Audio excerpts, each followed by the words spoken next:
ইশতিয়াক রুমের সোফায় আরাম করে বসে মনোযোগ দিয়ে পরীক্ষার্থীদের খাতা দেখছিল। ঠিক তখনই রুমে ঢুকলো নিঝুম। এতক্ষণ সে নিচে শাশুড়ির কাছে ছিল। রুমে ঢুকে ইশতিয়াকের দিকে এক পলকও না তাকিয়ে কোনো কথা না বলে সে সোজা গিয়ে বিছানায় ধপাস করে শুয়ে পড়ল। ইশতিয়াক নিজের চশমাটা এক হাত দিয়ে নামিয়ে বেশ গভীর ও কৌতূহলী দৃষ্টিতে নিঝুমের দিকে তাকালো। এই মেয়েটা সেই বাপের বাড়ি থেকে আসার পর কেমন যেন বদলে গেছে। তার সাথে ঠিকঠাকভাবে কথা বলছে না, কোনো কিছু জিজ্ঞেস করলে সর্বোচ্চ একটা না অথবা হুম বলেই নিজের মুখটা বাংলা পাঁচের মতো বানিয়ে রাখছে। প্রথমে ইশতিয়াক ভেবেছিল নিজের পরিবারকে ছেড়ে এই বাড়িতে আসার কারণে হয়তো নিঝুমের মন খারাপ। যদিও তার মন ভালো করতে শ্বশুরবাড়ি থেকে তার ছোট ভাই রাফিও সাথে এসেছিল। গত 6টা দিন রাফি এই বাড়িতেই দিদির সাথে ছিল, যার কারণে ইশতিয়াক বেচারা নিজের বিবাহিত বউয়ের ধারে কাছেও ঘেঁষতে পারেনি। রাতেও নিঝুম আর রাফি এই রুমেই ঘুমিয়েছে, আর বেচারা ইশতিয়াককে কাচুমাচু হয়ে গেস্ট রুমে একা একা শুতে হয়েছে। আজ সকালেই রাফি বিদায় নিয়ে চলে গেছে, অথচ নিঝুমের মুখে ওই মেঘলা ভাবটা এখনো কাটলো না। ইশতিয়াক একটা হালকা গলা খাকারি দিয়ে বলল, নিজুম, এক গ্লাস পানি দিবে প্লিজ? গলাটা বড্ড শুকিয়ে গেছে। নিঝুম কোনো কথা না বলে বিছানা থেকে উঠল। একদম নিষ্প্রহ মুখে জগ থেকে এক গ্লাস পানি ঢেলে ইশতিয়াকের সামনে টেবিলে ধপ করে রেখে আবারও চলে আসতে নিল। ইশতিয়াক পানিটা না ছুঁয়ে পুনরায় বলল, খাতা দেখছি তো, পানির গ্লাসটা একটু কষ্ট করে হাতে তুলে দিলে ভালো হতো না বউ? নিঝুম কোনো টু শব্দ না করে যান্ত্রিকভাবে গ্লাসটা তুলে ইশতিয়াকের হাতের কাছে বাড়িয়ে দিল। ইশতিয়াকের কপালে এবার যেন এক মস্ত বড় আকাশ ভাঙা বজ্রপাত হলো। এই দুষ্ট মেয়েটা আসলে হলোটা কি? যে মেয়ে সারাদিন পুরো বাড়ি মাথায় তুলে দুষ্টুমি করে বেড়ায়, সে আচমকা এত শান্ত আর গম্ভীর হয়ে গেল কেন? নিঝুম গ্লাসটা দিয়ে যেই না চলে যেতে চাইলো, ইশতিয়াক ঝট করে তার হাতটা খপ করে ধরে ফেলল। সে পানির গ্লাসটা পাশে রেখে অত্যন্ত নরম গলায় বলল, কি হয়েছে নিজুম? মন খারাপ? তোমার এই বরকে খুলে বলো তো। নিঝুম এক ঝটকায় নিজের হাতটা ছাড়িয়ে নেওয়ার চেষ্টা করলো, কিছু হয়নি। কিন্তু ইশতিয়াক তাকে সে সুযোগ দিল না। সে হাত ধরে এক হালকা টান মেরে নিঝুমকে সোজা নিজের চওড়া কোলের ওপর এনে ফেললো। আচমকা ইশতিয়াকের কোলের ওপর আছড়ে পড়ায় নিঝুম এক মুহূর্তের জন্য আঁতকে উঠে ইশতিয়াকের টি শার্টের কলারটা 2 হাত দিয়ে শক্ত মুঠোয় আঁকড়ে ধরলো। তাদের চোখাচোখি হতেই নিঝুম আবারও রাগ দেখিয়ে কোল থেকে উঠে যাওয়ার চেষ্টা করলো। ইশতিয়াক নিঝুমের কোমরে নিজের হাতটা শক্ত করে জড়িয়ে ধরে ওর মুখের একদম কাছে গিয়ে বলল, এইবার বলো কি হয়েছে? নিঝুম মুখটা অন্যদিকে ঘুরিয়ে জেদ ধরে বলল, বললাম তো কিছু হয়নি। নিঝুম আবারও কোলের ওপর থেকে উঠে চলে যেতে নিলে ইশতিয়াক নিজের হাতের বাঁধনটা আরো চওড়া ও শক্ত করে জড়িয়ে ধরে বলল। হুম, যেতে দিচ্ছি না। ইশতিয়াক নিজের কোমরটা 2 হাত দিয়ে আরো শক্ত করে জড়িয়ে ধরে নিজের বুকের সাথে লেপ্টে রাখলো। নিঝুম চোখ রাঙিয়ে বলল, ছাড়ুন আমাকে। ছাড়ার জন্য তো ধরেনি নিজুম পাখি। ইশতিয়াক নিঝুমের গালটা আলতো ছুঁয়ে বলল, আমার উপর কোনো কারণে রাগ করে আছো? আমি কি কোনো ভুল করেছি? তাহলে আমাকে বলো, আমি নিজেকে শুধরে নেব। কিন্তু এভাবে মুখ বুঝে অভিমান করে থাকলে যে আমার বুকের ভেতর কেমন করে, তা তুমি বুঝো না? নিঝুম এবার ইশতিয়াকের চোখের দিকে শটান তাকে খুব উগরে দিয়ে বলল। ভুল আপনি করেননি, ভুল আমি করেছি। ইশতিয়াক এবার একটু থতমত খেয়ে গেল। সে মনে মনে হিসাব মেলাতে লাগলো, ব্যাপার কি? নিঝুমের কথা শুনে মনে হচ্ছে কোনো মারাত্মক সাংঘাতিক কিছু ঘটে গেছে, অথচ তার নিজের জানা মতে সে এমন কোনো অপরাধ করেনি যার জন্য বউ এইভাবে সাত মন রাগ নিয়ে বসে থাকবে। সে নিঝুমের চিবুকটা আলতো করে উঁচিয়ে ধরে বলল, এইভাবে বলছো কেন? সত্যি করে বলো তো, আমি কি করেছি? নিঝুম এবার সোজা ইশতিয়াকের চোখের দিকে তাকালো। তার চোখ দুটো দিয়ে যেন এক নিমেষে আগুনের ফুলকি বের হতে চাইলো। সে রাগে ফুঁসতে ফুঁসতে বলল, অনু আমার চেয়ে বয়সে ছোট, অথচ তার পেটে অলরেডি বাচ্চা চলে এসেছে। আর আমার এরপর যখন অনু আমার সামনে আসবে, ও তখন নিজের ভ্রু নাচিয়ে নাচিয়ে আমাকে টিজ করে বলবে, দেখো নিজুম আপু, আমি কত সুপার ফাস্ট, আর তুমি ওই খিটখিটে ইশতিয়াক সারের মতো টু মাচ স্লো। ভাবুন তো, আমার জন্য ওটা ঠিক কতটা লজ্জাজনক একটা ব্যাপার হবে। নিঝুমের মুখের এই আজব ও অভাবনীয় নালিশ শুনে ইশতিয়াক বেচারা পুরো ভ্যাবাচাকা খেয়ে হাঁ হয়ে গেল। হায় আল্লাহ, এই মেয়ে গত কয়েকদিন ধরে এই একটা কারণে মুখ পুড়িয়ে তার উপর অভিমান করে বসে আছে। অনু আগে প্রেগনেন্ট হয়েছে বলে ওনার হিংসা হচ্ছে। নিজের কানকেও যেন বিশ্বাস করতে পারছিল না ইশতিয়াক। সে একটা স্বস্তির নিঃশ্বাস ফেলে হেসে দিয়েই বলল, তুমি তুমি শুধু এই কারণে আমার সাথে কথা বলা বন্ধ করে রেখেছো? আরে বোকা মেয়ে, ওদের বিয়ে তো আমাদের অনেক আগেই হয়েছে। নিঝুম ইস্তিয়াকের কথা মাঝপথে থামিয়ে দিয়ে বলল, সেটাই তো আমার মস্ত বড় ভুল হয়েছে, আপনার জন্য নিজের মনে ফিলিংস বাঁচিয়ে রেখে এত বছর ধরে ধৈর্য ধরে বসে থাকাটাই আমার একদম উচিত হয়নি। অনুর বিয়ের পরপরই আমার উচিত ছিল রাস্তা থেকে যে কোনো একটা ছেলেকে ধরে নিয়ে বিয়ে করে নেওয়া, তাহলে আজকে আমাকে এই দিনটা দেখতেই হতো না। ইস্তিয়াকের মুখে সেই হাসিটা অন্য কাউকে বিয়ে করার কথা শোনা মাত্রই 1 সেকেন্ডে উবে গেল। তার পুরো মুখাবয়ব মুহূর্তের মধ্যে গম্ভীর ও শূন্য দৃষ্টিতে রূপ নিল। সে দাঁত কিরমির করে বলল, কি বললে তুমি? আরেকবার বলো তো দেখি। নিঝুম রাগের মাথায় না বুঝেই বলে উঠল, বললাম তো অন্য কাউকে বিয়ে। কথাটা শেষ করার আগে ইস্তিয়াক হঠাৎ এক ভয়ঙ্কর পুরুষালী রূপে গর্জে উঠল। সে এক ঝটকায় নিঝুমের 2 কাঁধ নিজের শক্ত হাতের মুঠোয় চেপে ধরল। ইস্তিয়াকের এমন আকস্মিক ও মারকুটে রূপ দেখে নিঝুম মনে মনে বেশ ভয় পেয়ে গেল। সে ইস্তিয়াককে সবসময় একজন শান্ত, ভদ্র আর নম্র মানুষ হিসেবেই দেখে এসেছে। তাই তার এই রাগী লাল চোখ আর চোয়ালের শক্ত বাঁধন নিঝুমকে তীব্র আতঙ্কে ফেলে দিল। ইস্তিয়াক নিজের দাঁতে দাঁত চেপে নিঝুমের মুখের উপর ঝুঁকে পড়ে বলল, সব সময় শান্ত থাকি মানে এই না যে আমার গায়ে জোর নেই নিঝুম। অন্য কাউকে বিয়ে করার কথা মাথায় আনা তো দূর, যদি আর কোনোদিন এই মুখ দিয়ে অন্য কাউকে বিয়ে করার নাম উচ্চারণ করেছো না, তবে তোমায় জ্যান্ত মেরে এই মাটিতে পুঁতে ফেলবো বলে দিলাম। বাচ্চার অভাব তোমার? বাচ্চা লাগবে তো? চলো, আজকে থেকে তোমাকে হাজার হাজার বাচ্চা দেব, দেখি আমার নতুন বউ কতখানি লোড নিতে পারে। নিঝুমের চোখ দুটো এবার ভয়ে গোল গোল হয়ে গেল। সে তোতলাতে তোতলাতে বললে, মানে? ইস্তিয়াক আর কোনো কথা বলার সুযোগ দিল না। সে নিঝুমকে এক ঝটকায় কোলের ওপর তুলে সোজা বিছানার মাঝখানে শুইয়ে দিল। নিজের শার্টের ওপরে 2টো বোতাম খুলতে খুলতে সে যেই না নিঝুমের ওপর ঝুঁকে পড়তে চাইল, নিঝুম অমনি 2 হাত দিয়ে নিজের মুখ ঢেকে চিৎকার দিয়ে বলে উঠল, প্লিজ ছাড়ুন, আমি ওসব সত্যি সত্যি বলিনি, আমি ঠাট্টা করছিলাম। ইস্তিয়াক নিঝুমের ফর্সা 2 হাত মুখ থেকে সরিয়ে ওনার 2 হাত বিছানার সাথে শক্ত করে লক করে দিয়ে বলল, বাচ্চার জন্য আমাকে ছেড়ে অন্য কাউকে বিয়ে করার কথা বলবে, আর আমি তোমাকে এত সহজে ছেড়ে দেব? হুম, আজকে তো তোমাকে আমি এক ফোঁটাও ছাড়ছি না মিসেস ইশতিয়াক। না। ইস্তিয়াক আর কোনো কথা বলার সুযোগই দিল না। সে নিঝুমের কোনো অজর আপত্তি না শুনে এক ঝটকায় ওনার ঠোঁট জোড়া নিজের আয়ত্তে নিয়ে নিল। ওনার ওই কাঁপতে থাকা ওষ্ঠাধরে নিজের ঠোঁট ডুবিয়ে এক তীব্র গভীর ও উথাল পাথাল ভালোবাসার ঝড় তুলল। নিঝুম প্রথম ওনার বুকে হাত দিয়ে ধাক্কা মারার চেষ্টা করলেও পরক্ষণেই ইস্তিয়াকের সে তীব্র আকুলতা আর আদরে উষ্ণ ছোঁয়া একেবারে নিস্তেজ ও শান্ত হয়ে ওনার বুকে নিজেকে সমর্পণ করে দিল। রুমের ভেতরের আলো আধারিতে মিশে রইল ওনাদের 2টো ব্যাকুল হৃদয়। এদিকে সকাল সকাল খানবাড়িতে এক বিশাল কাণ্ড ঘটে গেছে। ড্রয়িং রুমের ঠিক মাঝখানে অপরাধীর মতো মাথা নিচু করে দাঁড়িয়ে আছে সায়রা আর অরণ্য। আসলে হয়েছে কি, সারা রাত অরণ্য আর সায়রা ছাদে কাটিয়েছে। হাতে কফির কাপ নিয়ে এক নাগাড়ে চাঁদ বিলাস করেছে তারা। যদিও সায়রাকে এক প্রকার জোর করেই ছাদে নিয়ে এসেছিল অরণ্য, কিন্তু সেখানে গিয়ে কথার পিঠে কথা জমতে জমতে দুজনে কখন যে সময়ের হিসাব ভুলে এক অন্য দুনিয়ায় হারিয়ে গিয়েছিল তার বিন্দুমাত্র খেয়াল কারো ছিল না।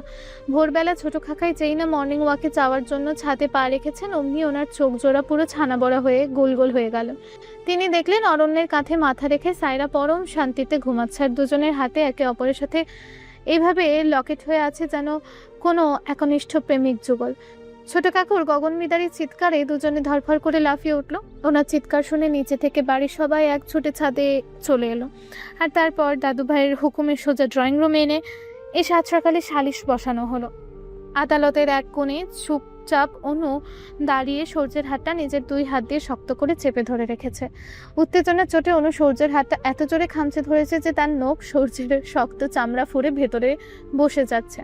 হয়তো সেখান থেকে রক্ত বের হওয়ার উপক্রম হয়েছে, কিন্তু সেই দিকে অনুর বিন্দুমাত্র মনোযোগ নেই।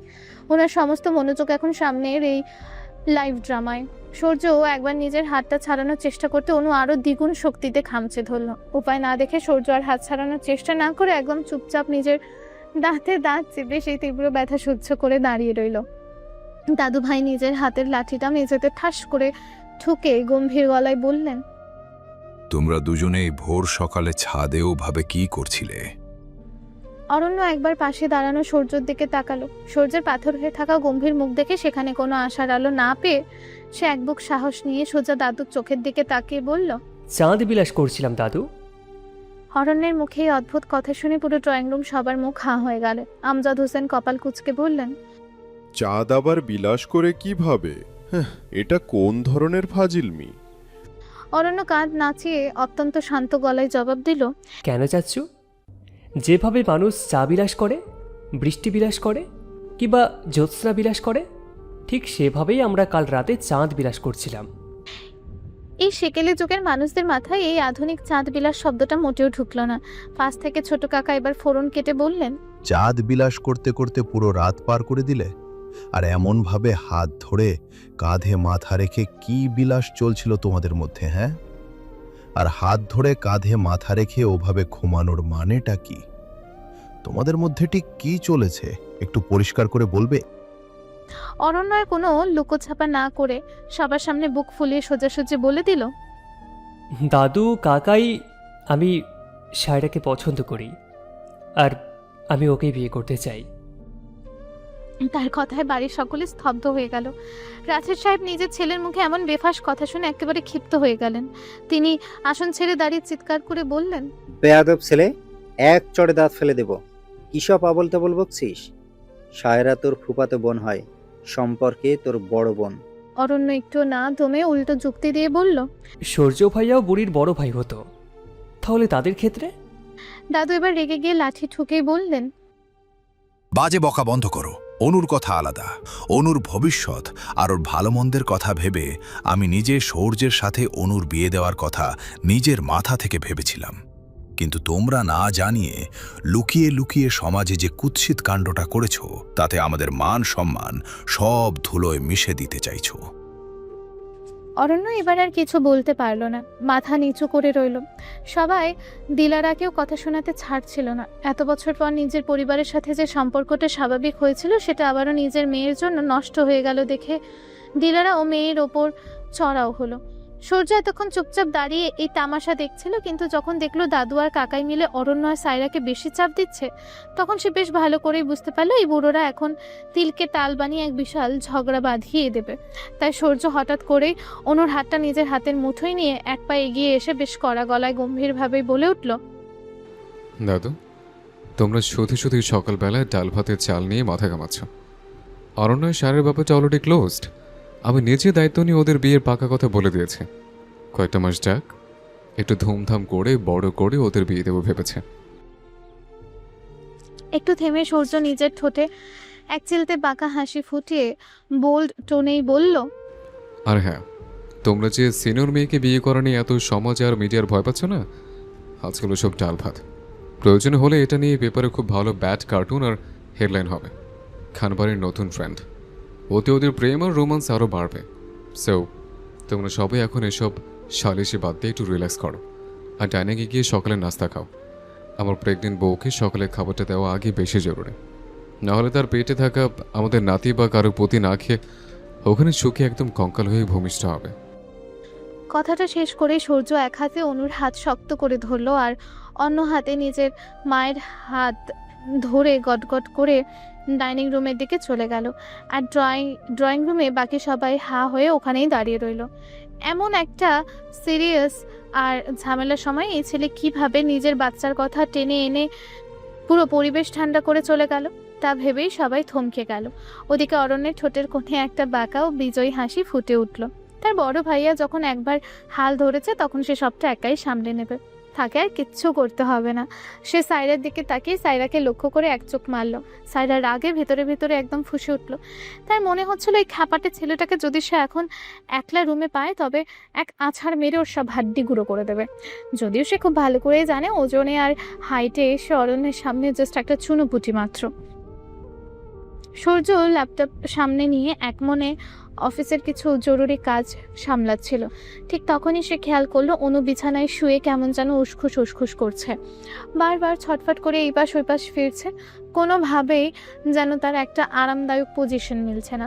সূর্য কিছুক্ষণ ওভাবেই খেয়াল করলো, তারপর আর থাকতে না পেরে ল্যাপটপ নিয়ে একপাশে সরিয়ে রেখে বিছানায় গিয়ে বসলো। গায়ের কম্বলটা টেনে দিয়ে অনুকে আলতো করে টেনে নিজের উরুর ওপর শুইয়ে দিল। অনু আর কোনো দ্বিমত না করে বাধ্য মেয়ের মতো সূর্যের ওপর মাথা রেখে শুয়ে পড়ল। সূর্য এক হাত দিয়ে ল্যাপটপের কিবোর্ড টাইপ করতে লাগলো আর অন্য হাত দিয়ে পরম মমতায় অনুর মাথায় বিলি কাটতে আলতো করে মেসেজ করে দিতে শুরু করলো। স্বামীর এই ভালোবাসা ও আরামদায়ক ছোঁয়ায় অনুর চোখ দুটো আস্তে আস্তে ভারী হয়ে এলো। এক টুকরো শান্তির ঘুম যেন তার চোখে নেমে এলো। বেশ কিছুক্ষণ একটানা কাজ করার পর সূর্যের নিজের চোখ দুটো ক্লান্তিতে বুঝে আসতে চাইলো। সে ল্যাপটপটা বন্ধ করে টেবিলের ওপর রাখলো। তারপর বিছানার পেছনে বালিশে পিঠটা ঠেকিয়ে আধা শোয়া হয়ে একটু চোখ বন্ধ করার কিছুক্ষণ পরই হুট করে নিজের বুকের কাছে এক তীব্র গরম নিঃশ্বাসের স্পর্শ টের পেল। সূর্য চট করে চোখ মেলেই দেখলো অনু তার বুকের ওপর উঠে এসে পুরো মুখ গুজে শুয়ে পড়েছে। উড়ুর থেকে কখন যে মেয়েটা উপরে উঠে তার বুকের উপর চলে এসেছে সে টেরই পায়নি। সূর্য অত্যন্ত অবাক হয়ে ভাবলো, এই মেয়ে তো এতক্ষণ তো দিব্যি ঘুমে কাদা হয়েছিল। আবার যখন জেগে উঠল, সূর্য মুচকি হেসে অনুর কপালের চুলগুলো কানের পিছনে গুজে দিয়ে বলল, কি ব্যাপার জান, এতক্ষণ তো ঘুমে কাদা হয়ে গেছিলে, তা হুট করে মাঝরাতে জেগে উঠে আমার বুকের উপর চড়ে বসলে যে? অনু সূর্যের বুকের লোমে নিজের নাকটা ঘষতে ঘষতে অত্যন্ত আদুরে গলায় বলল, ঘ্রাণ নিয়েছি আপনার। আপনার গায়ের পুরুষালী ঘ্রাণটা না বড্ড টানে আমায়, কেমন যেন একটা নেশা নেশা লাগে। সূর্য একটা হালকা হেসে অনুর কপালে ঠোঁট ছুঁয়ে বলল, বাহ, তা হুট করে মাঝরাতের এই কুহুক লগ্নে আমার গায়ে ঘ্রাণ এত বেশি টানার আসল রহস্যটা কি, একটু বলবে? অনু ঠোঁট উল্টে বলল। খিদে পেয়েছে। সূর্য এক ভ্রু উঁচিয়ে জিজ্ঞেস করলো, কি খাবে বলো, কি এনে দেবো? অনু এক সেকেন্ডও সময় না নিয়ে বলল, আইসক্রিম খাবো। সূর্য এবার আকাশ থেকে পড়লো। সে দেয়াল ঘড়ির দিকে তাকিয়ে কপালে হাত দিয়ে বলল, এত রাতে আইসক্রিম কোথায় পাবো আমি? সব দোকানপাট তো সে কখন বন্ধ হয়ে গেছে। অনু মুখ বাঁকিয়ে বলল, তা আমি কি জানি, আপনার বাচ্চা চাইছে, আপনি ব্যবস্থা করবেন। সূর্য অনুর গালটা টেনে দিয়ে বলল, পাগলামি করো না তো জান, এসব এখন বাদ দিয়ে লক্ষ্মী মেয়ের মতো অন্য কিছু খেলে বলো, নিয়ে আসছে। অনুর মনটা এবার ভেঙে গেল। সে সূর্যের থেকে মুখটা উল্টো দিকে ঘুরিয়ে নিয়ে নিজের পেটের ওপর হাত রাখলো, যেন সে তার পেটের ভেতরে ছোট বাচ্চার কাছে নালিশ করছে। সে নাক টেনে অভিমানী গলায় বলল, দেখছিস পুটুসি, তোর বাপ কেমন নিষ্ঠুর, তোকে একটা আইসক্রিম পর্যন্ত এনে দিচ্ছে না। বের হয়ে তোর বাপের সাথে একটা কথাও বলবি না, একদম চুপ করে থাকবি। সূর্য এবার বিষম খেয়ে বলল। পুটুসিকে? অনু ঝট করে ঘুরে বসে মুখ ফুলিয়ে বলল, কেন, আপনার বাচ্চা? সূর্য অনুর কথা শুনে নিজের মাথায় হাত দিয়ে বলল, আমার বাচ্চার নাম এসব ফালতু? ফালতু কেন হবে, কত সুন্দরী তো নাম পুটুসি। সুন্দর না ছাই, আমার বাচ্চাকে এসব একদম আলতু ফালতু নামে ডাকবে না অনু। অবশ্যই ডাকবো। অনু এবার সূর্যের দিকে তাকিয়ে নিজের সবকটা দাঁত বের করে মস্ত বড় শয়তানি হাসি দিয়ে বলল, আমি তো একদম ঠিকঠাক রেখেছি নাম। এরপর থেকে যখন আপনাকে সবার সামনে ডাকবো তখন বলবো, এই যে পুটুসির বাপ, একটু এদিকে আসেন তো। ওই যে গ্রামে ডাকে না কালুর বাপ, এদিকে আসো তো। ঠিক তেমন জোরে জোরে ডাকবো, কেমন হবে বলুন তো? দারুণ না ব্যাপারটা? অনু মুখে পুটুসির বাপ আর কালুর বাপের তুলনা শুনে সূর্যের মাথায় একদম আগুন জ্বলে উঠল। সে চোখ রাঙিয়েই বলল, বুঝতে পারছি, খেতেতে তোর মাথাটা একদম গেছে। আমি নিচে যাচ্ছি, ঠিক খবরদার বিছানা থেকে নিচে এক পাও নামবে না। আমি না আসা পর্যন্ত এখানে চুপচাপ বসে থাকবি, ওকে? কথাটা বলেই সূর্য রুম থেকে বেরিয়ে গেল। রাত তখন প্রায় 2টা বাজে। এই কুহুকি রাতে সব দোকানপাট বন্ধ হওয়াটাই স্বাভাবিক। সূর্য বাইক নিয়ে পুরো এলাকা তন্ন তন্ন করে খুঁজেও কোনো দোকান খোলা পেল না।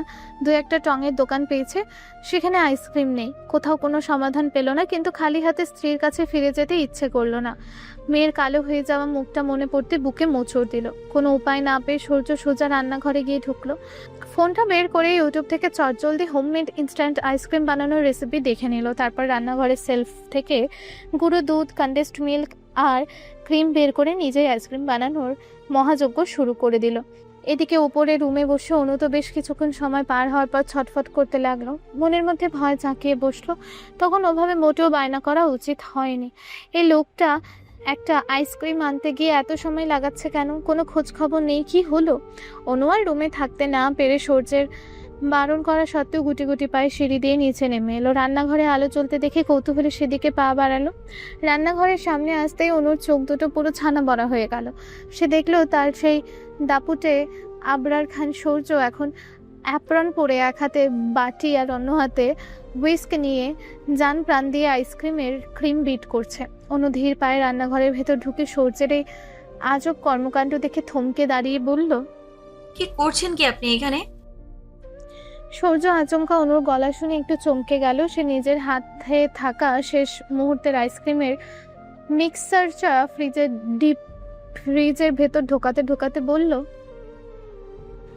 আইসক্রিম বানাচ্ছি তোর জন্য।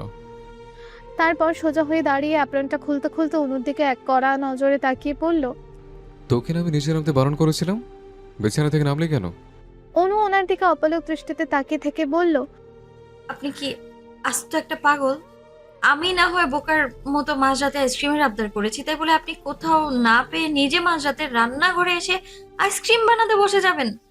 আপনি এতটাও কেয়ারিং কেন? সূর্য এবার অনুর আরো কাছে এগিয়ে এসে অনুর কোমরে দুই হাত জড়িয়ে নিজের দিকে টেনে নিল। তার চোখের দিকে তাকিয়ে এক গভীর ও মায়াবী কণ্ঠে বলল, আমার এই ছোট্ট পাখিটার আবদার পূরণ করার জন্য আমি নিজের জীবনটাও বাঁচিয়ে রাখতে পারি জান। এটা তো সামান্য একটা আইসক্রিম মাত্র, এটা কি খুব বেশি? সূর্যের এই তীব্র ভালোবাসার কথার গভীরতা অনুকে আর এক মুহূর্ত দূরে থাকতে দিল না।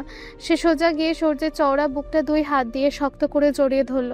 সূর্য আর দেরি না করে অনুকে এক ঝটকায় নিজের কোলে তুলে নিয়ে কিচেন কাউন্টারের ওপর বসিয়ে দিল। মাঝরাতে সে নিস্তব্ধ রান্নাঘরে ডিম লাইটের আবছা আলোয় দুজনে দুজনকে আষ্টে পৃষ্ঠে জড়িয়ে ধরে রইল। সূর্য অনুর ঘাড়ে আর কপালে নিজের ঠোঁটের উষ্ণ ছোঁয়া মেখে দিতে লাগলো, আর অনু সূর্যের বুকে মুখ লুকিয়ে এক পরম নিরাপদ আশ্রয়ের অনুভূতি পেতে লাগলো। কয়েকটা মুহূর্ত যেন সেখানে থমকে রইল, যেখানে শুধু তাদের দুজনের হৃদস্পন্দনের শব্দ শোনা যাচ্ছিল। এমন সুন্দর মুহূর্তে সূর্য হুট করে বলে উঠল, মোটা হচ্ছে দিন দিন, কদিন পর তোমাকে তুলতে গেলে আস্তে একটা ক্রেন ভাড়া করে আনা লাগবে। অনু তার মুখে মোটা আর ক্রেনের কথা শুনে এক সেকেন্ডে চোটে লাল হয়ে গেল। সে ঝট করে চোখ মেলল, সোজা হয়ে বসে দুই হাতে কোমর রেখে বলল, কি বলেন? আমি মোটেও মোটা হইনি, এসব আপনার পুচকির ওজন, বুঝলেন? সূর্য একটু পুচকে একদম অবাক হয়ে বলল। আবার পুচকে? অনু নিজের পেটের ওপর হাত রেখে মুখ ভেঙচি কেটে বলল, হ্যাঁ পুচকি, আর আপনি হলেন পুচকির বাপ। আপনার পুচকির ওজনেই তো আমি ভারী হয়েছি, আমার নিজের কোনো দোষ নেই। অনুর এমন কিউট মুখ আর পেটে হাত দিয়ে পুচকির বাপ বলা দেখে সূর্যের বুকের ভেতরে এক অদ্ভুত ভালো লাগা মোচড় দিয়ে উঠল। সে আর সামলাতে না পেরে আচমকা ঝুঁকে এসে অনুর নরম গালে ঠুস করে একটা কামড় বসিয়ে দিল। অনু গালে হাত দিয়ে ব্যথায় কোকিয়ে উঠে বলল, কি করলেন এটা আপনি? সূর্য বাঁকা হেসে বলল, কেন, পুচকির মাকে একটু আদর করলাম। অনু চোখ বড় বড় করে রাগে গজগজ করতে করতে বলল, এভাবে কে আদর করে? কামড়ে কামড়ে কেউ আদর করে নাকি? সূর্য অনুর কানের লতির কাছে ফিসফিস করে চরম রসালো গলায় বলল, কেউ না করলেও পুচকির বাপ এভাবে আদর করে। পুচকির বাবা অবশ্য অন্য উপায়ে অনেক আদর করতে জানে। তা ম্যাডাম কি সেই স্পেশাল আদরের স্যাম্পল দেখতে চান? দেখতে চাইলে কিন্তু এখানে ডুবে যেতে হবে, এখানে রান্নাঘরে দাঁড়িয়ে ওসব হবে না।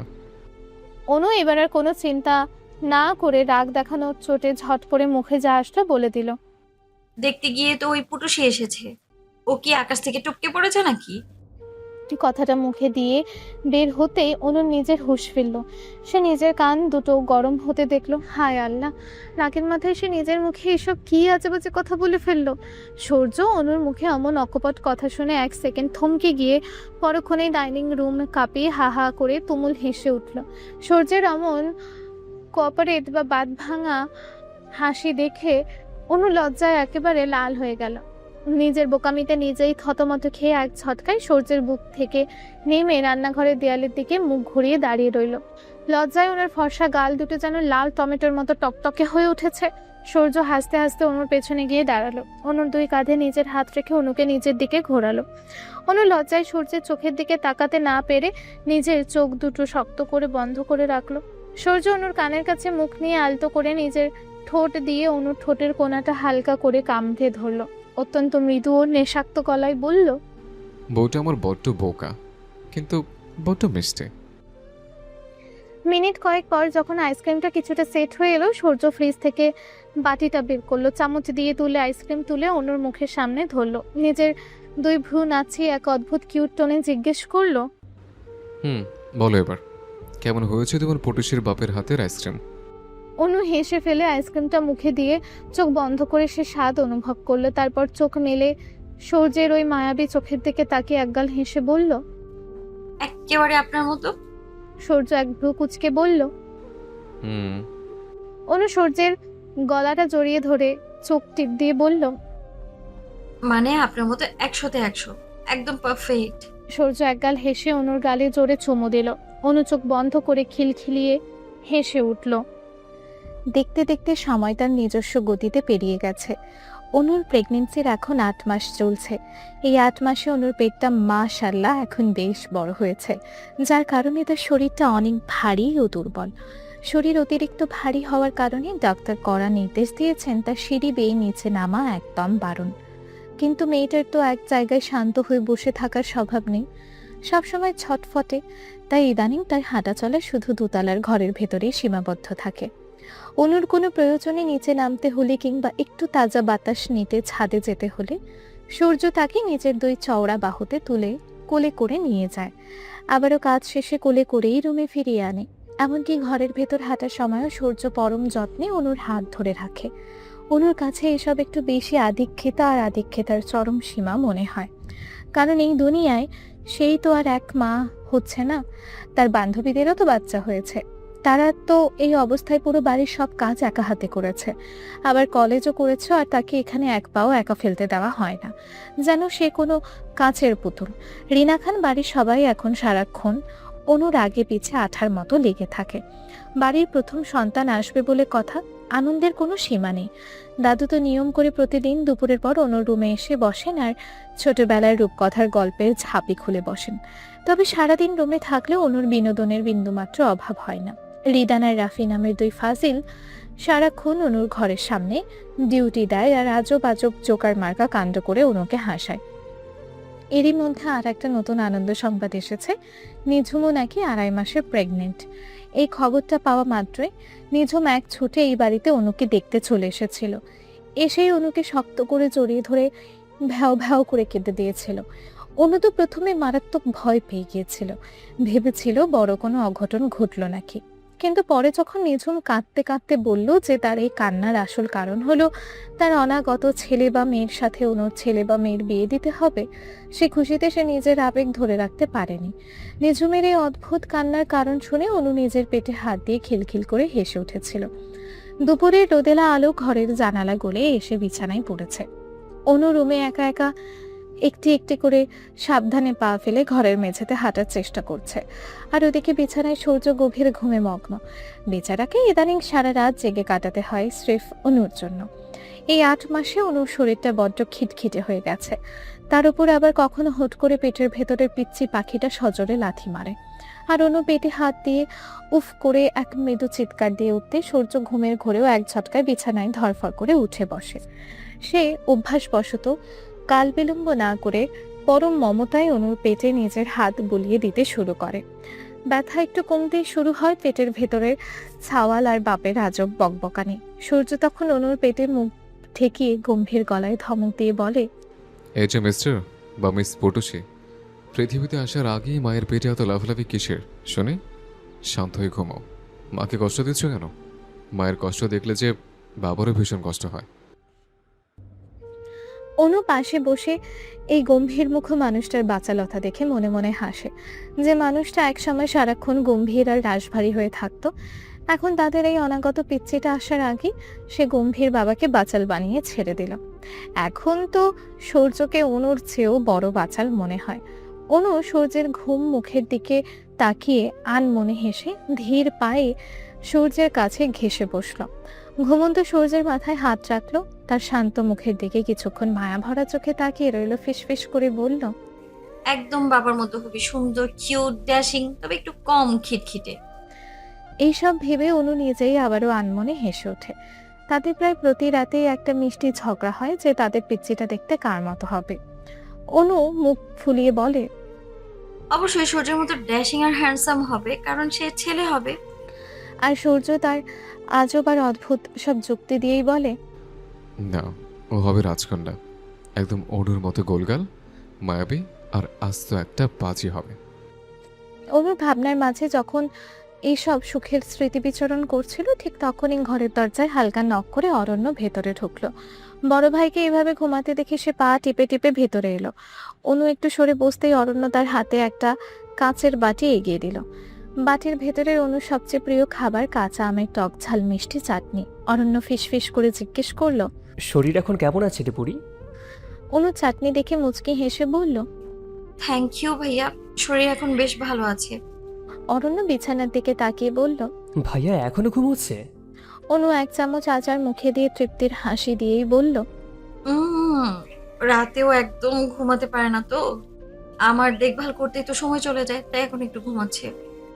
অরণ্য বোনের পাশে বসে অনুর মাথায় হাত রেখে নরম গলায় জিজ্ঞেস করলো, কোনো অসুবিধা হচ্ছে না তো তোর বুড়ি? অনু মুখটা একটু গোল করে অভিমানের সুরে বলল। ধুর, বাবা আর তুমি দুজনে একই কথা দিনরাত কতবার যে জিজ্ঞেস করো তার কোনো হিসেব নেই। আচ্ছা ভাইয়া, বাবা আমার সামনে আসলে এমন গম্ভীর হয়ে থাকে কেন? আমার সাথে কেন তেমন একটা প্রাণ খুলে কথা বলে না বলো তো? দূর থেকে শুধু এক পলক দেখেই চলে যায়। অরণ্য এক বুক দীর্ঘশ্বাস ছেড়ে মলিন হেসে বলল। বাবা আসলে তোকে সামনাসামনি দেখলে বড্ড ভয় পায় রে অনু। তোকে এই অবস্থায় দেখলে মায়ের সেই শেষ দিনগুলোর যন্ত্রণার কথা বাবার মনে পড়ে যায়। তুইও যখন পেটে হাত দিয়ে কষ্ট পাস, বাবার মনে হয় তুইও বুঝি মায়ের মতো ওভাবে আমাদেরকে ছেড়ে। সত্যি করে বলতো হনু, এই অল্প বয়সে তোর এই মা হওয়ার ঝুঁকি নেওয়াটা খুব বেশি প্রয়োজন ছিল কি? আর কয়েকটা বছর গেলে কি এমন ক্ষতি হতো বলতে পারিস আমাকে? অনু এবার চুপ করে রইল। তার চোখের কোণাটা হালকা ভিজে এলো। সে নিজের পেটের উপর আলতো করে হাত বুলিয়ে শান্ত ও নমনীয় গলায় বলল। আল্লাহর এই শ্রেষ্ঠ দানকে কি কেউ মুখ ফিরিয়ে দিতে পারে ভাইয়া? তুমিই তো আমাকে সবসময় বকতে আর বলতে যে মায়ের মৃত্যুর জন্য তোমার এই বোনটা কোনোভাবেই দায়ী নয়। ওটা আসলে যার যার হায়াতের ব্যাপার, মায়ের হায়াত ওইটুকুই ছিল। অরণ্য একটু দমে গিয়ে বলল। হ্যাঁ, আমি এখনো সেটাই বলি, মায়ের হায়াত ওইটুকুই ছিল, কিন্তু তোর সুরক্ষার কথা ভেবে আমাদের এত ভয়। অনু মলিন হেসে বলল। তাহলে আমার ব্যাপারেও সেটাই তো হবে, তাই না? যা আল্লাহ আমার ভাগ্যে লিখে রেখেছেন। তোমরা সবাই আমাকে নিয়ে কেন এত ভাবছো বলো তো? কিছু হবে না আমার। অরণ্য আর কোনো পাল্টা যুক্তি খুঁজে পেল না। সে পরম স্নেহে বোনের মাথায় হাত বুলিয়ে দিল এবং অনুর কপালে একটা ভালোবাসার চুমু খেলো। তারপর একবার ঘুমন্ত সূর্যের দিকে তাকিয়ে নিঃশব্দে রুম থেকে চলে গেল। অনু তখন বিছানায় থম মেরে বসে সূর্যের শান্ত মুখের দিকে তাকিয়ে রইল। অনুর দুগাল পেয়ে হঠাৎ করে কয়েক ফোঁটা অশ্রুধারা গড়িয়ে পড়তে লাগলো, যেন এক অশুভ আশঙ্কার কালো মেঘ তার মনের কোণ জমতে শুরু করেছে। ঠিক তখনই সূর্য বিছানায় একটু নড়ে চড়ে উঠতেই অনুর সাথে সাথে নিজের চোখের জল মুছে মুখে কৃত্রিম হাসি ফোটালো। সূর্য ঘুমাচ্ছন্ন নিভু নিভু চোখে অনুকে দেখে মুচকি হাসলো। সে নিজের হাত বাড়িয়ে জড়িয়ে যাওয়া কণ্ঠে বলল।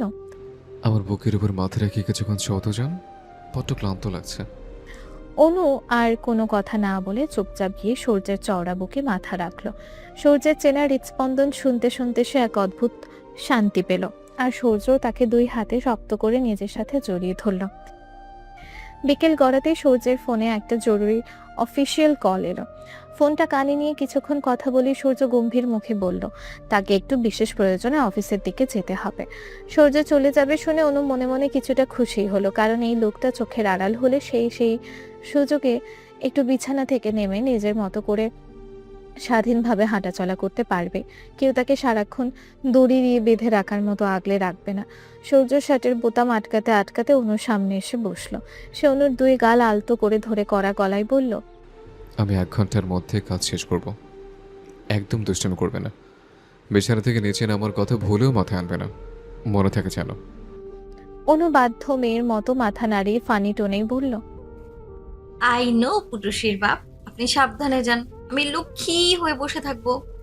সূর্য অনুর কপালে একটা গভীর উষ্ণ ভালোবাসার চুমু দিয়ে আলতো করে বলল, সাবধানে থাকবে কিন্তু আমার চাঁদ। বলেই সে দ্রুত পায়ে ঘর থেকে চলে গেল। সূর্যের যাওয়ার সময় বারবার অমন করে সাবধান করে দিয়ে যাওয়াটা অনুর মনে এক অদ্ভুত দোলা দিল, কিন্তু অনু যা ভেবেছিল বাস্তবে হলো তার ঠিক উল্টো। সূর্য তার সমস্ত ভাবনাকে বুড়ো আঙুল দেখিয়ে রাফিকে দরজার সামনে কড়া পাহারাদার হিসেবে বসিয়ে রেখে গেছে, আর অরণ্য কিছুক্ষণ পর পর বোনের খোঁজ নিতে রুমে আসছে। এটা ওটা খাবার নিয়ে হাজির হচ্ছে। সায়রা, কাকিয়া, বড়মা এরা তো আছেই। অনু ওদের এই কড়া জেলখানের মতো পাহারায় পুরো অতিষ্ঠ হয়ে গেল।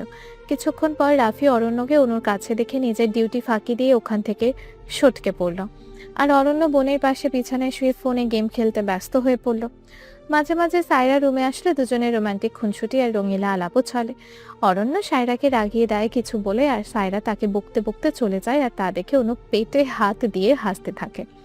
এর মাঝেই হঠাৎ কাকিমণি ডাক দিলে অরণ্য গেমের মাঝে বোনকে বিছানায় বসিয়ে রেখে সেই দিকে ছুটে গেল যাবে আর আসবে বলে।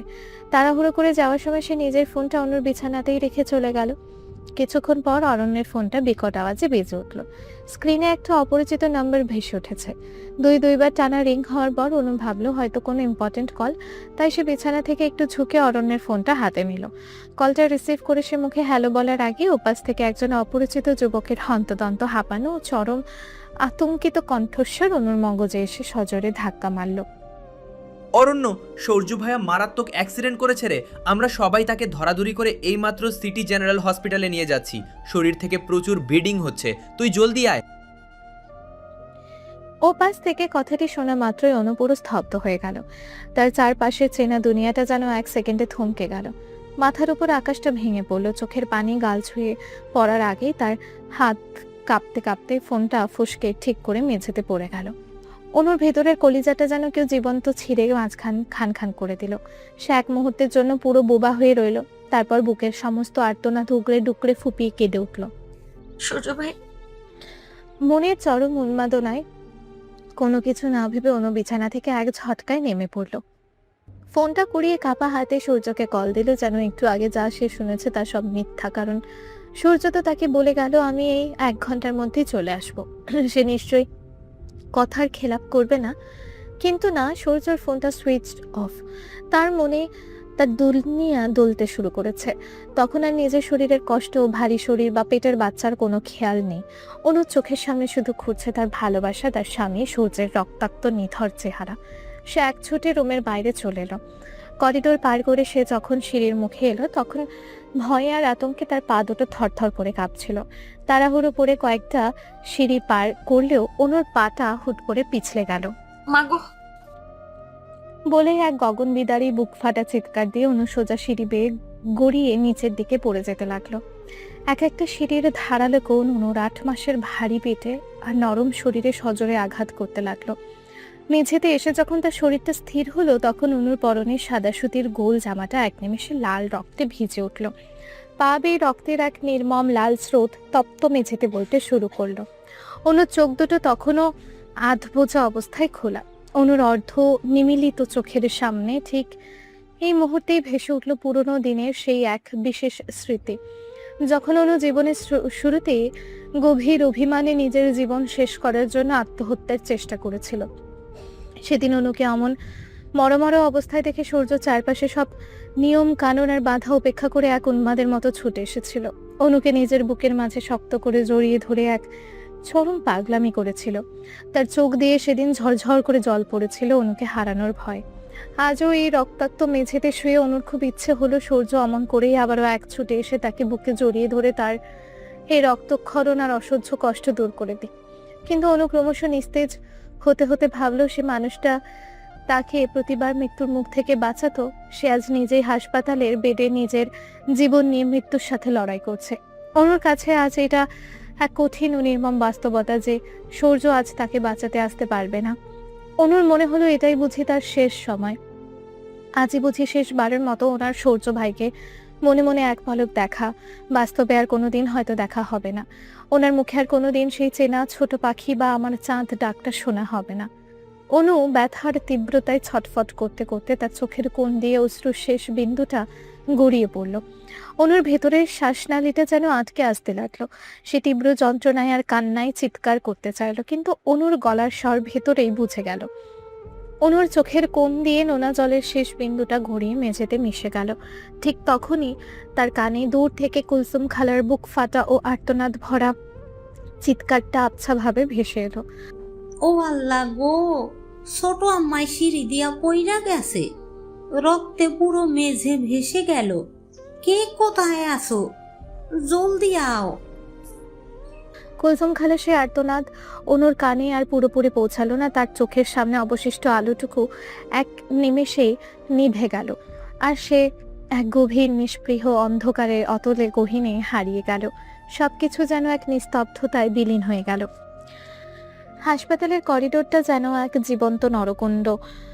করিডোরের এক মাথায় লাল বাতি জ্বালিয়ে 121 ইমার্জেন্সি ওটি সচল, যেখানে ভেতরে মৃত্যুর সাথে পাঞ্জা লড়ছে অনু। আর পাশের কেবিনে নিথর হয়ে শুয়ে আছে সূর্য। তার ডান হাতে স্যালাইনের সুই ফোটানো, পাশে রাখা হার্ট মনিটরে বিপিং শব্দটা এক অদ্ভুত ছন্দহীনতায় বাজছে। খানবাড়ির প্রতিটি সদস্য যেন এক একটি জীবন্ত লাশে পরিণত হয়েছে। রাফি আর রিদান করিডোরের মেঝেতে দুই হাঁটুর মাঝখানে মাথা গুজে ফুপিয়ে কাঁদছে। দাদু ভাই এক কোনায় চেয়ারে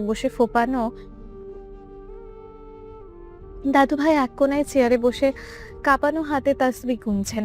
তার চোখ দিয়ে পানি গড়িয়ে পড়ে দাড়ি ভিজে যাচ্ছে। শেষ বয়সে এসে পরম আদরের নাতি নাতনিদের এমন মরণাপন্ন দশা দেখতে হবে তা তিনি কোনোদিন স্বপ্নেও ভাবেননি। সুরাইয়া অনবরত ফুপিয়ে যাচ্ছেন। ছোট কাকিমণি আর ফুপি নিজেরাও কাঁদছেন, আর বড় যাও ভাবিকে শক্ত করে আগলে রেখেছেন। নিঝুমের কান্নাও যেন থামছেই না। ইস্তিয়াক তাকে জড়িয়ে ধরে নিজের বুকের মধ্যে তার মুখটা লুকিয়ে রেখেছে। বড় চাচু আর কাকায় চরম অস্থিরতায় করিডোরে পায়চারি করছেন। আর অরণ্য, বোন বলতে পাগল ছেলেটা, দেয়ালে পিঠ ঠেকিয়ে শূন্য চোখে ওটির দরজার দিকে তাকিয়ে আছে। তার শার্টে লেগে থাকা অনুর গায়ের রক্ত এতক্ষণে শুকিয়ে কালচে হয়ে গেছে। সারা জীবন যে বোন তার নিজের বুকের মাঝে আগলে রেখেছে, তাকে ওভাবে রক্তাক্ত আর নিথর অবস্থায় দেখে অরণ্যের মগজ যেন কাজ করা বন্ধ করে দিয়েছিল। রক্তাক্ত অবস্থায় তুলে সে হসপিটালে ছুটে আসছিল। তখন তার উন্মাদনা দেখে ডাক্তার, নার্স সহ হসপিটালের সিকিউরিটিও তাকে সামলাতে হিমশিম খেয়েছিল।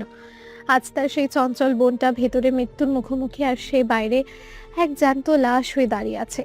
অনুকে অতীতে নেওয়ার আগে বারবার একটা কথাই সে বলেছে, অনু, একবার চোখ খোল। তুই না থাকলে আমি কাকে জ্বালাবো বল? তুই তো বলেছিলি আমাকে ছেড়ে কোথাও যাবি না।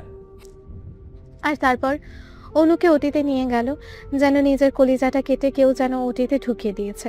অরণ্যের কেবলই মনে হচ্ছে কিছুক্ষণ পর মায়ের মতো এই বোনটাও যদি তাকে ফেলে চলে যায়, তবে সে কি নিয়ে বাঁচবে? সাইরা এক কোনায় দাঁড়িয়ে অশ্রু ভেজা চোখে অরণ্যের এই জীবনমৃত রূপটার দিকে তাকিয়ে আছে, কিন্তু সান্ত্বনা দেওয়ার মতো কোনো ভাষা তার জানা নেই। আর একটু দূরে এক গভীর নিস্তব্ধতায় বুকে নিয়ে একা বসে আছেন রাশেদ খান। তিনি হয়তো আজ জীবনের পূর্বের সব হিসাব মেলাচ্ছেন।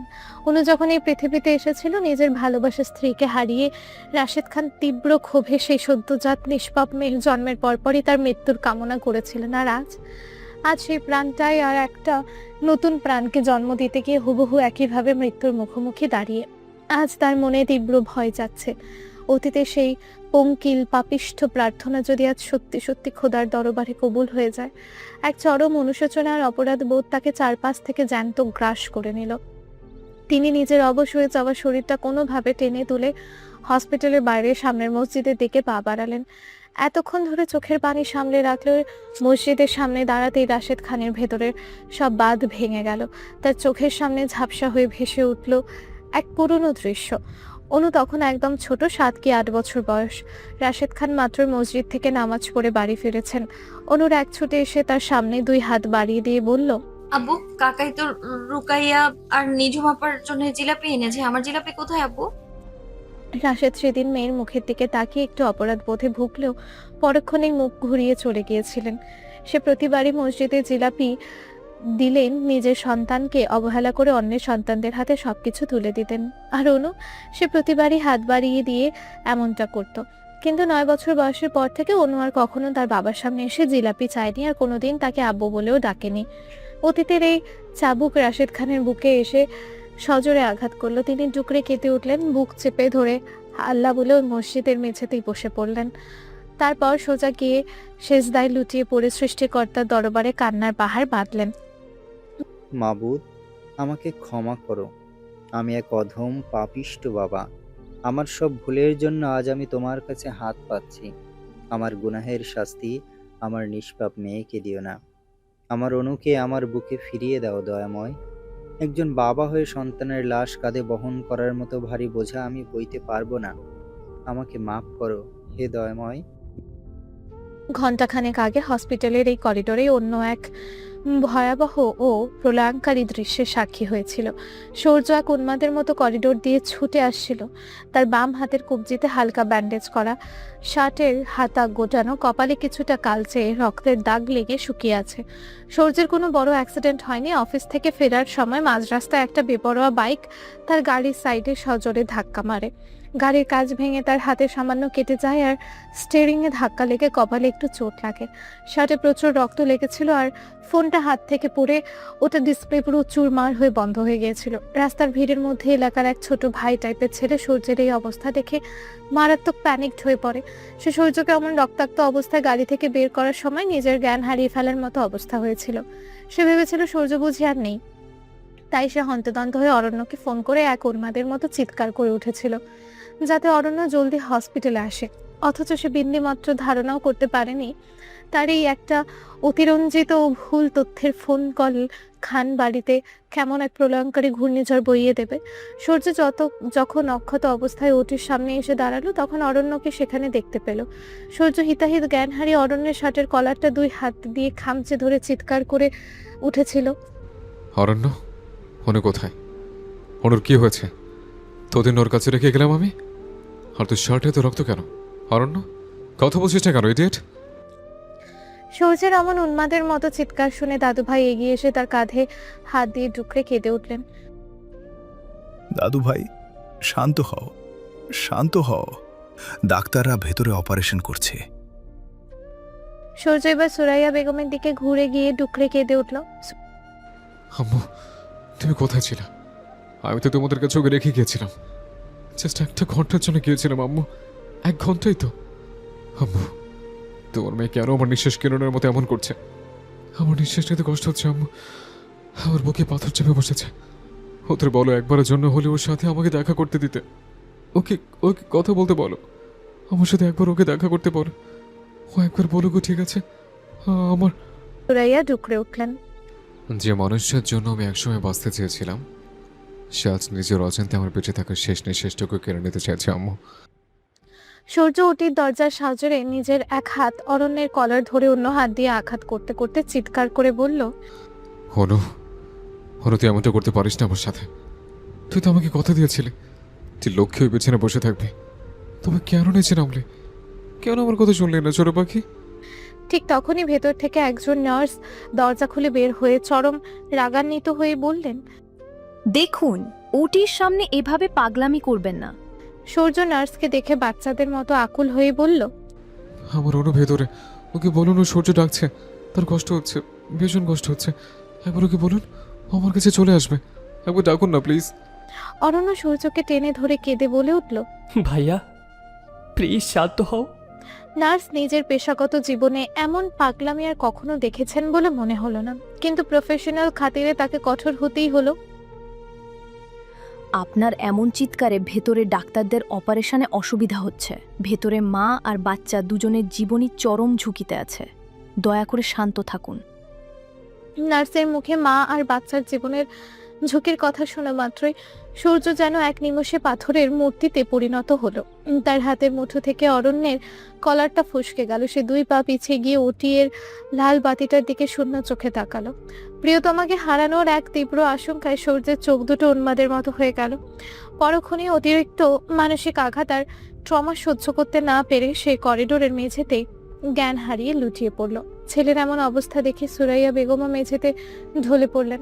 সকলে মিলে ধরাধরি করে সূর্যকে পাশের কেবিনে নিয়ে গেল এবং কড়া সিডেকটিভ ইনজেকশন পুশ করে ঘুম পাড়িয়ে রাখলো।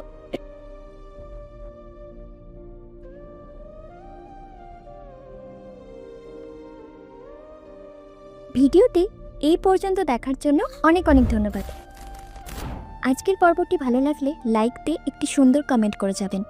আপনাদের সাপোর্ট পেলে নতুন নতুন গল্প দিতে খুব ভালো লাগে।